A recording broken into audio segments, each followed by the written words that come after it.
89 days. That's how long the summer transfer window lasts for. It's not even open yet. It opens on Wednesday. Okay, so there's still a few days till the window opens. And when it does, it runs until the 31st of August at 11 p.m. 89 days. A long time to buy players, you might suggest. Of course, it doesn't help having the Euros slap bang in the middle of that. That's going to delay a few things. But generally, 89 days, plenty of time to get your targets. Reading social media yesterday, I almost got the impression that the summer transfer window was coming to a close. There was a lot of hysterics. Now, I'm aware that that's probably more a reflection on social media than the rumours itself, than actually what is happening at the club in terms of transfers. But today's video isn't necessarily about the rumours per se, more about the integrity of the rumours. How good are this gossip, these links that we're being told that we're after this player and after that player? How good are they? Because I think Moyes is stopping the leaks a little bit at West Ham. I think it's becoming harder for people to know who West Ham are after, and I quite like it. I'm aware we at Hammers Chat don't help that, because we do a lot of videos on transfer rumours and we give our opinion on said player being linked to, but I like to think we also dismiss most rumours and say that's rubbish, can't see that happening, and we're quite calm at the minute. I think we're quite calm. Of course, come the end of the window, if we see our main targets dropping out, going to other clubs, we might get a little bit worried, but at the minute it is all good. There's 89 days, it doesn't even open until Wednesday. But before we get into it, to keep up with all those rumours, whether they're genuine or not, the best way of doing that is with our sponsors, OneFootball. The app is completely free. The link is in the description below. Get it downloaded. Sort of combining social media without all the hysterics with your favourite team. So my one, I've got West Ham in Scotland set up. Of course I do. Ahead of the Euros, I want to make sure that all our players that couldn't play against the Netherlands will be available for the Euros because of COVID. But the West Ham one at the minute is full of news linking us to the likes of Ross Barkley, Patson Daka. You pick what you wish to see. You go on there, you click your favourite teams, you click West Ham, have a little scroll through it, and you can see all the news. It keeps you up to date with everything you need as a West Ham fan. Best of all, the app is completely free. The number one football app for the football fan. And myself and Gonzo have used it all season, even when we haven't been promoting OneFootball. Every build-up show that we do before the game, we go on the OneFootball app to get the West Ham lineup and the opposition lineup as well. That's what we use. It's our source. So it's something that we use in our everyday life. Links in description and the pinned comments of this video. Get it downloaded and keep up to date with the teams you wish to follow. Now, this video is a bit about the in the nose, I guess. I think Moyes or West Ham have stopped the leaks somewhat at West Ham. I think it's getting harder to know who we are really after. A couple of weeks ago when I did a video, I just said that the journalists are getting lazy now. They're not even putting effort into some of the rumours. Some of the rumours you see, not just West Ham, other teams as well, you think. I just can't see it in a million years. And I just wonder if Moyes has got something to do with that. Now the reason for that is because of Moyes and because of Alex Kral. Over the last week, there's been stories that have massively changed between a week ago to now. So let's take David Moyes for example. We got told a 3-year deal was done. It'll be announced during the week. Well, the week's finished now. It's Friday's been and gone, and there's been no announcement. During the week we got told, well, it's been verbally agreed and it will get signed. Just not yet. Okay, fair enough. But the Alex Kral one is probably the better one to look at. We got told a week ago, well, we've been linked to Alex Kral for quite a while. Then we got told a week ago that personal terms were pretty much agreed between Alex Kral and West Ham. He wants to come to West Ham. Now, it didn't help that his agent had also confirmed that there was interest kind of thing from West Ham in the player. So his agent has a part to play in this too. For whatever reason, maybe he's driving up the price, maybe he's trying to force West Ham to make a move for him. But we then got told, off the back of that mainly, that the deal was nearly done. Then we got told, well, actually it's not quite that good. It's the agents have been speaking. West Ham got nothing to do with it. The agents have been speaking. Then we get told again. Alex Kral comes down and says nothing's been decided. I haven't decided anything. I'm focusing on the Euros. My agent will deal with anything. So far, nothing's decided. And all of a sudden, it's like, oh, actually, West Ham aren't even close to signing Alex Kral, kind of thing. And you just think, you don't know, do you? You don't know, and that's okay. I seen a tweet the other day, and it was about Trent Alexander-Arnold being in the England squad, and someone tweeted that it's the whole in and out thing. Is Alexander in the squad? Is he out the squad? Kind of thing. This was on the build up to announcement day of the team, and he said something along the lines of, what we've seen today is we've had proof almost that it's more important to be first than it is to be right. And I just like that post. I thought it nailed it up perfectly. I thought that is what reflects sort of my opinion on journalists, if you like, as well as in the know, journalists too. That it's more important to be say, I got that first, I was right, look at that, rather than actually being accurate. What I will say though, before I get into this a little bit more, it's a real warning rant for you. But obviously, everyone knows I like Express an employee, and I do think he has genuine sources. It's been proved. Thierry Neveres, I still don't know how you pronounce that kid's name that we signed from Reading, but let's just call him Thierry. When we signed Thierry, X put out that we were going to sign Thierry, and then it got announced kind of thing, and no one else had that information.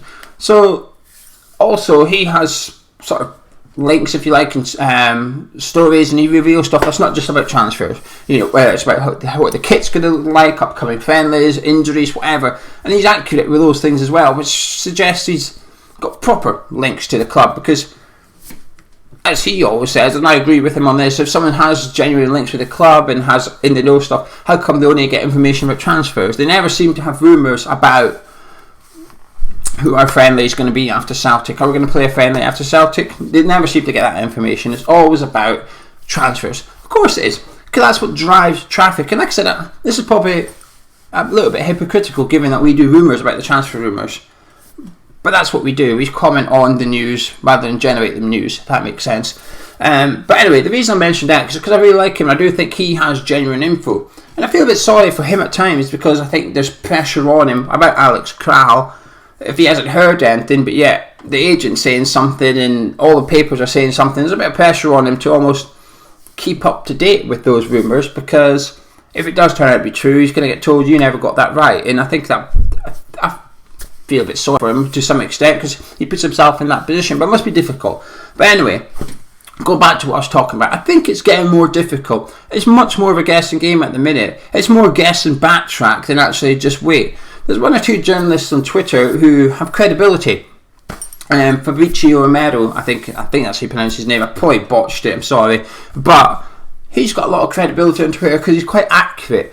But he's also quite slow. He tends to wait until things are pretty much done, and then he announces it, and then he's correct.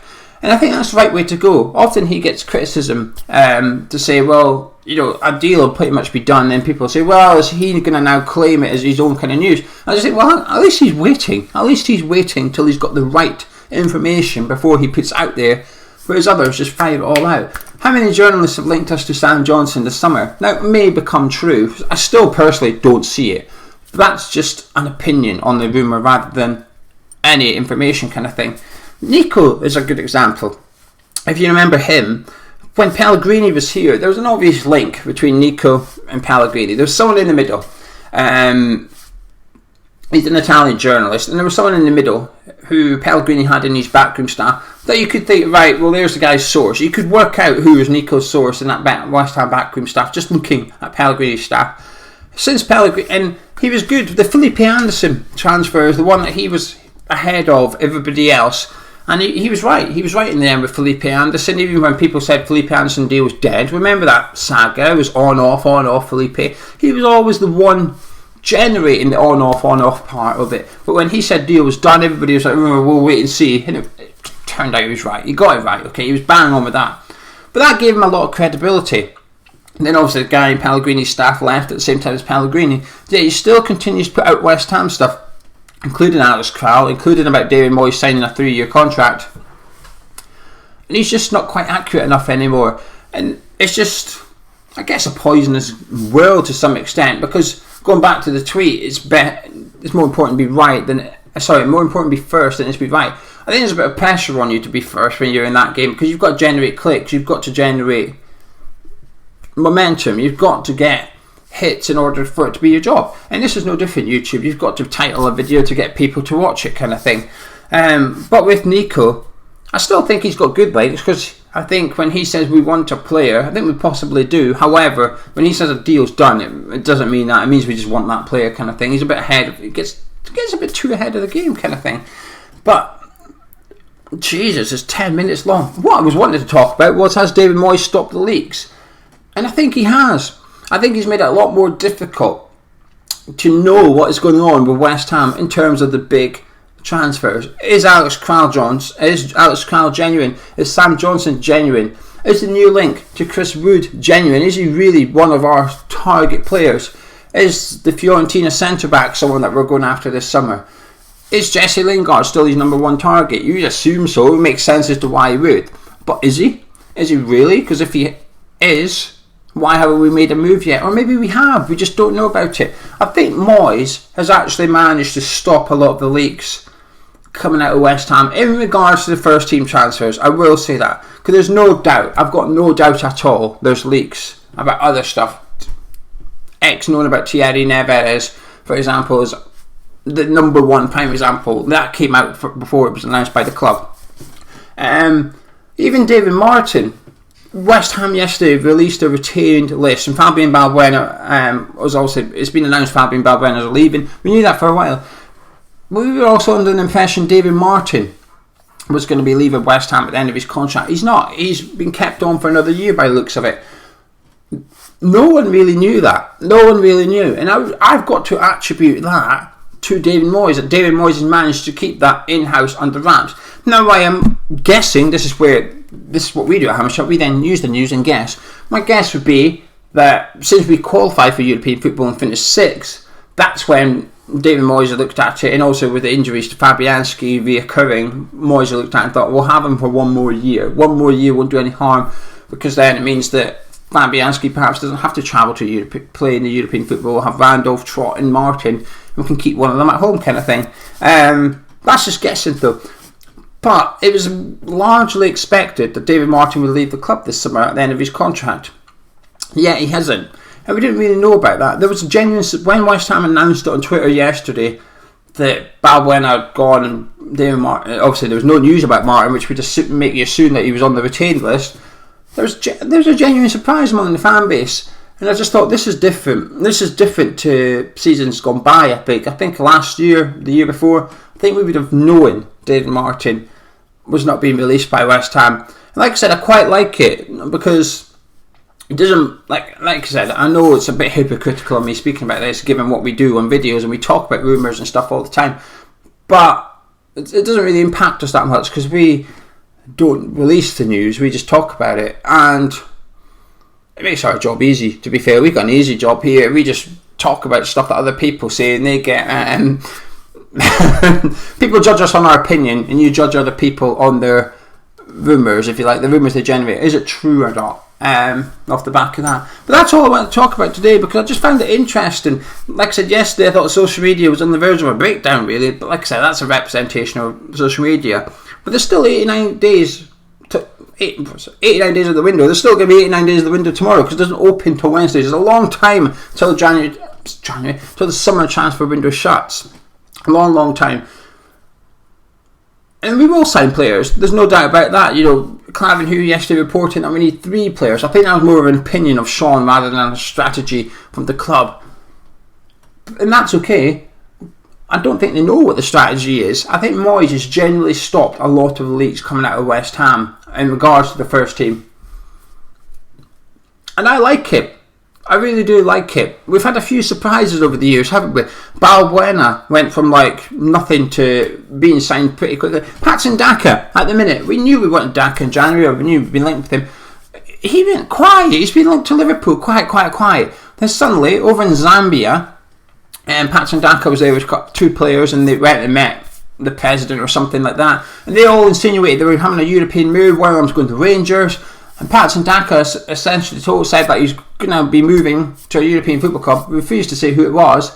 But then people that are apparently really good in the media in Zambia are now reporting that Patson Daka's joining West Ham. It'll be West Ham they're joining. So that's then filtered through to the UK. And all of a sudden we're getting excited that Daka is joining West Ham.